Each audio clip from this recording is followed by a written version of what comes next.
Without further ado, we will go back to one of those who turned their eyes towards politics as a means of resolving the conflict. And Etain, you might reflect on John Hume for us. Thanks.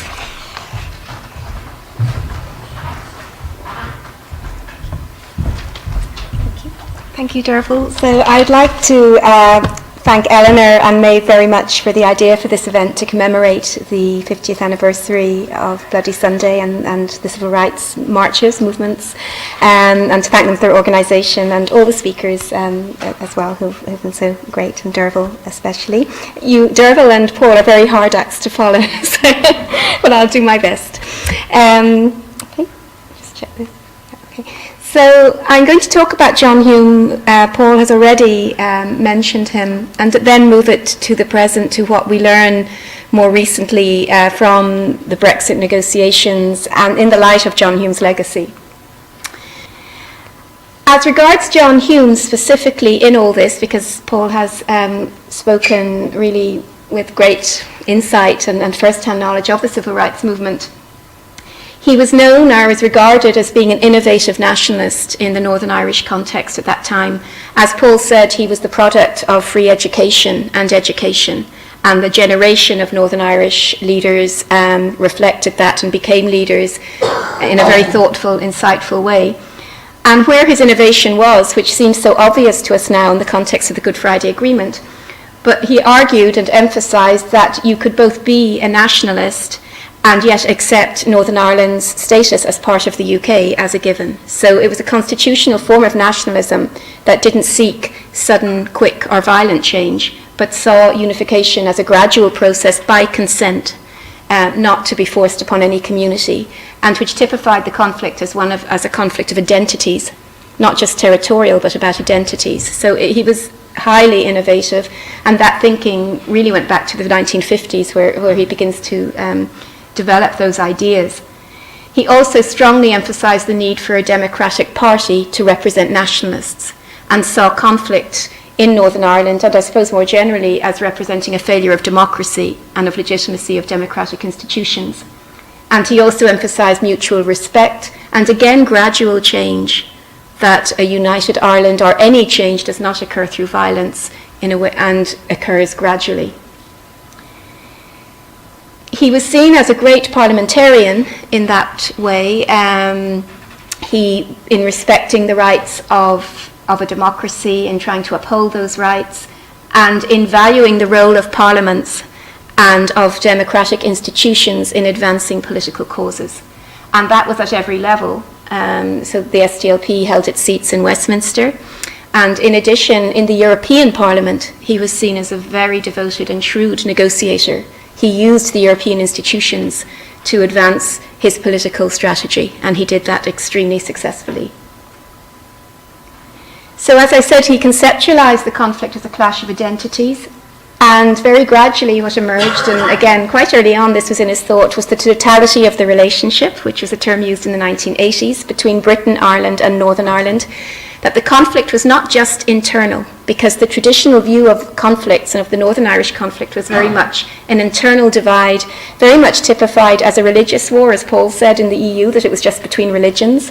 But in fact, he emphasised it was much broader than that. It was about misrule, and it was about policy failures, not just from the British government, but also Irish governments he lobbied as well, and that the British-Irish intergovernmental, the internal relationship and the cross-border relationship all had to be dealt with and resolved successfully and institutionalised, which eventually became the Good Friday Agreement, and that framework of 3 strands and various dimensions to resolving conflict. The EU was central to his approach. He was, maybe obsessed is too strong a word, but maybe Paul could shed light on this, apparently genuinely devoted to the concept of Franco-German cooperation and what the EU had done for that, and thinking that was a model for Northern Ireland, and really wedded to that idea. And I said at another TRISS event that we had last term, how Mark Durkan, who became leader of the SDLP after him, said that John Hume wanted to really make the EU a bigger part of the Good Friday Agreement, because actually the EU is not mentioned very often in the Good Friday Agreement, and that someone said to him, "John, you can't have chips with everything." So it was kind of reflecting how committed he was to that idea. And I would like to know why he wanted it too. Did he foresee any of these problems? Did he want the EU to be more involved? So culminated then in the Good Friday Agreement. It's very clear from various accounts and from even media accounts, UK and Irish membership of the EU was assumed. It was a given for the Good Friday Agreement, and as I said, that was central to John Hume's belief system and his thought, and how it also was central to the success of the British-Irish relationship. And again, that relationship was often, in the context of EU membership, seen as very successful, that the EU had helped it, as we've just been saying very briefly, that the UK and the Irish governments often had common interests economically. They could see each other without talking about the sore thumb of partition. They could talk about other issues. They could talk away from their constituencies, more privately and informally. So it was seen as a very central element. It also enshrined, or at least made more visible, Irish sovereignty as a state in its own, with sovereign powers, paradoxically.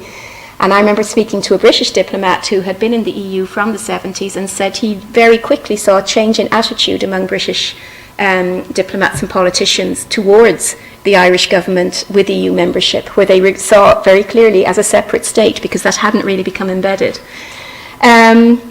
Obviously, Brexit takes away that framework and has severely damaged it. So in terms of Hume's legacy, Brexit takes away a pillar of his thought and of his framework. In a way that is really quite shocking, and I think we all feel that over the past few years, what we've seen. So lessons learnt from Hume and from Brexit and where we are now, to try and bring it together.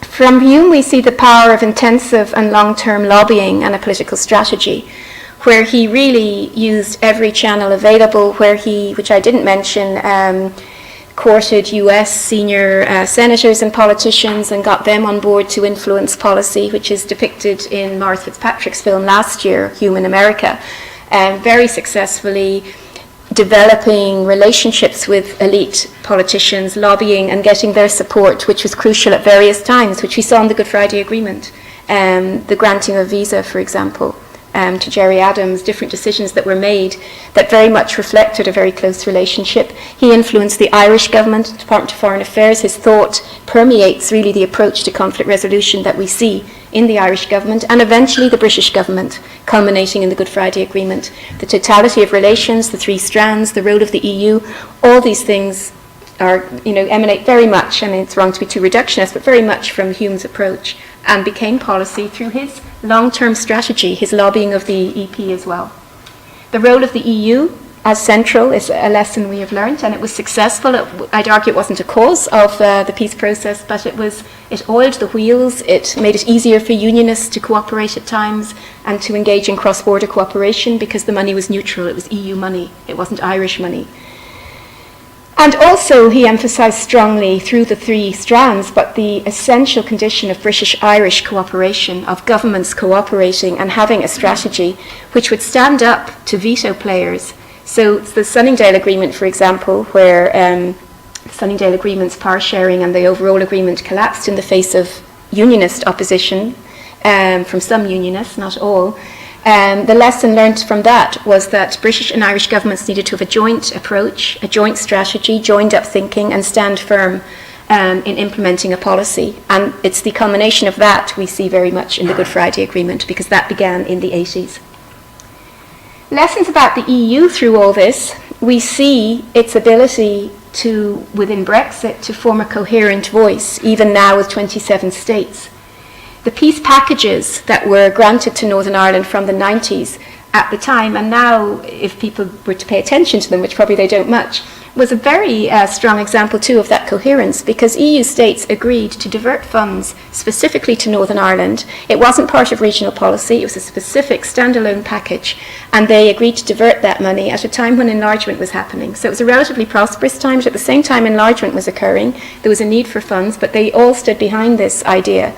So that coherence has been there a long time, and there was always an argument that if the EU got bigger, it would get weaker and it wouldn't have that coherence. That has not happened, even now with all these states. And we see that in the way following Irish very intense lobbying as well, Irish governmental lobbying, they to this day support the backstop and refuse to renegotiate the withdrawal agreement, for example, and that is reflecting Irish preferences, but also they've made clear EU preferences on the importance of maintaining a soft border.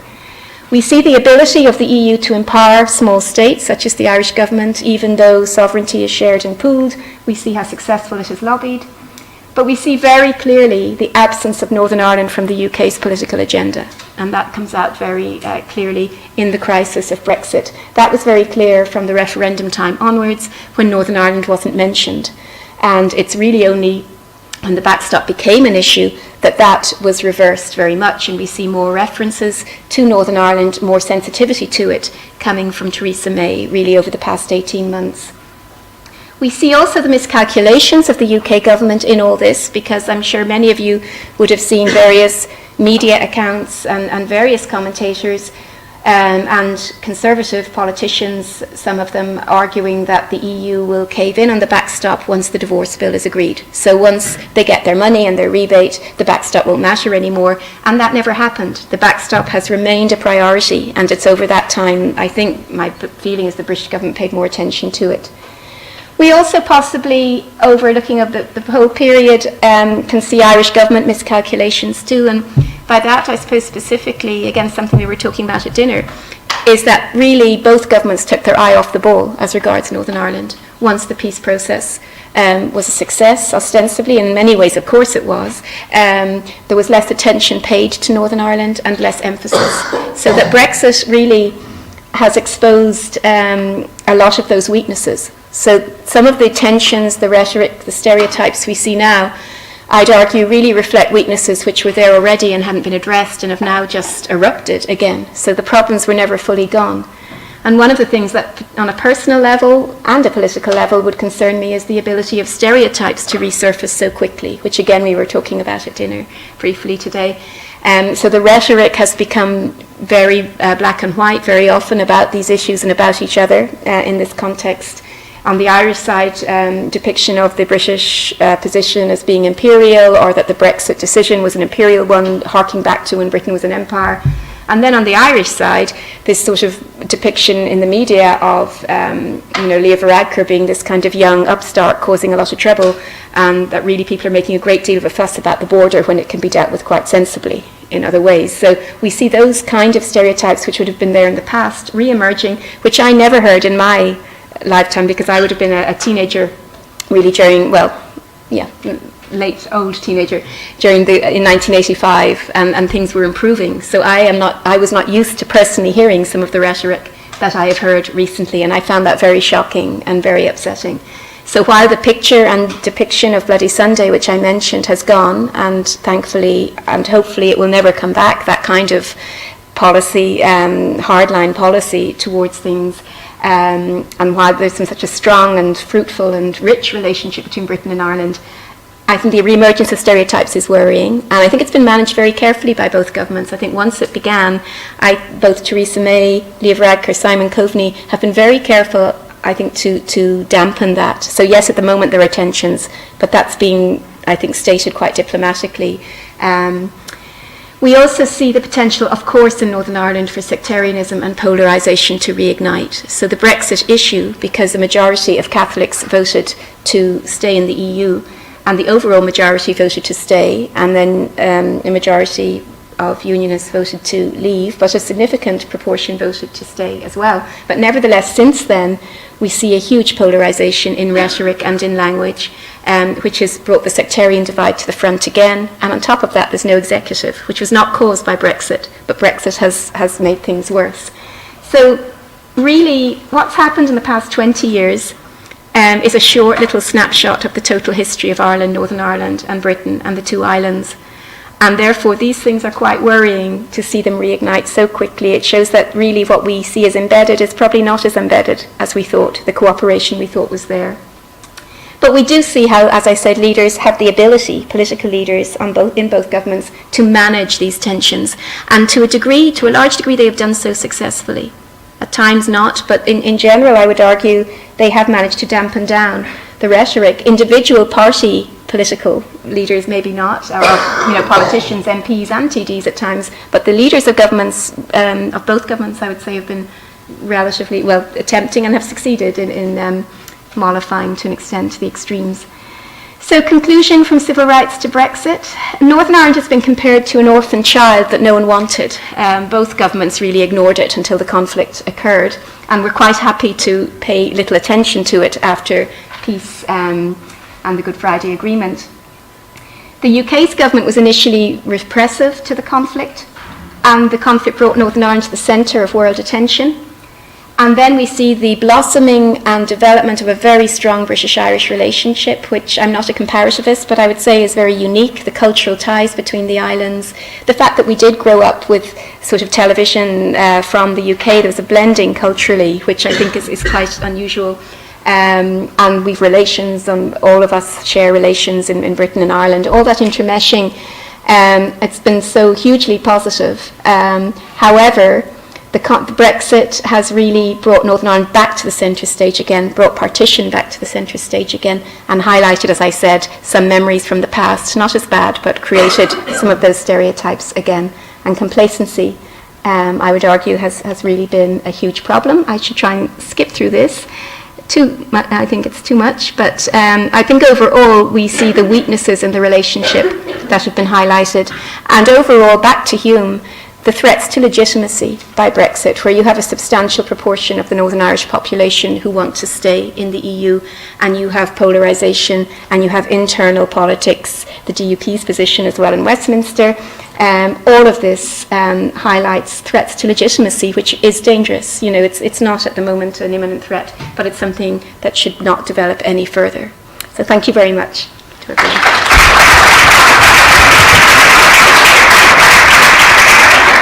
I do know what it is about Northern Ireland and chips. John Hume has been told he couldn't have them for anything, and Sammy Wilson is telling us in the event of a no deal to go to the chipper. Really interesting. Etain, what I thought was interesting is that one of the things about the EU is that one of Hume's legacy is that one of the things the Irish government has been accused of is using the EU as a political strategy, but they certainly took the ball that John Hume started and ran with it. And one of the big things that maybe you can keep to the wider discussion is on that issue of miscalculations and kind of the key point we're at, because in the one sense, if the DUP or sections of that community push the integrity of the union so far, it could actually contradictory in another way kind of lead as a catalyst to a debate for a united Ireland, perhaps, that they don't want, in the same way than the Irish government, in its very, very firm position and understandable position to really stick with the backstop, could, in the event of a no-deal Brexit, actually create the one thing that they didn't do. So it's a really, really interesting idea, the notion of calculations.